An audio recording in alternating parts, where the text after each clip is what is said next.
Le Royaume-Uni a observé une minute de silence ce mardi en hommage aux victimes des attentats d'il y a 10 ans à Londres. 3 rames du métro avaient été visées, l'une circulant vers la station de Aldgate, une autre entre Russell Square et King's Cross et la troisième venant de quitter Edgware Road. À 8h50 précis, ce 7 juillet 2005, 3 bombes explosent. À 9h47, à Tavistock Square, un 4e kamikaze fait exploser un bus.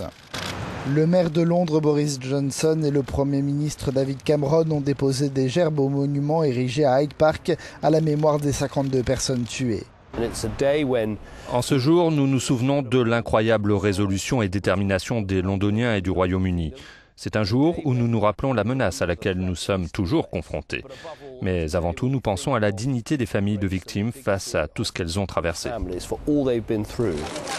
Jill Hicks est l'une des rescapées. Elle a perdu ses 2 jambes mais est toujours en vie aujourd'hui grâce à ce policier qui est parvenu à l'extraire du métro. Jill était à quelques centimètres du kamikaze qui a fait sauter la rame qu'elle avait prise à King's Cross. En quoi le fait de m'enlever mes jambes et plus grave encore de voler la vie de tant d'innocents est-il en mesure de servir une cause quelle qu'elle soit? Je ne vois aucun aboutissement à la terrible tragédie que nous avons connue ici à Londres il y a 10 ans et que nous continuons d'observer aujourd'hui dans le monde. À Tavistock Square, une plaque honore la mémoire des 13 victimes du bus de la ligne 30 qui avait explosé tout près d'ici. Esther Hyman se souvient de ce jour. Sa sœur Myriam, 32 ans, était dans ce bus.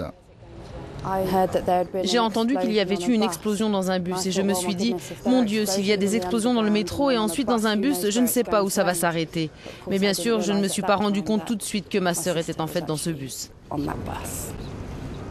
Un hommage religieux a été rendu à la cathédrale Saint-Paul où les noms des 52 victimes ont été égrenés. Les 4 personnes portant les bougies sur lesquelles étaient inscrits les noms des sites fatidiques ont été choisies parmi les premiers à avoir porté secours aux victimes.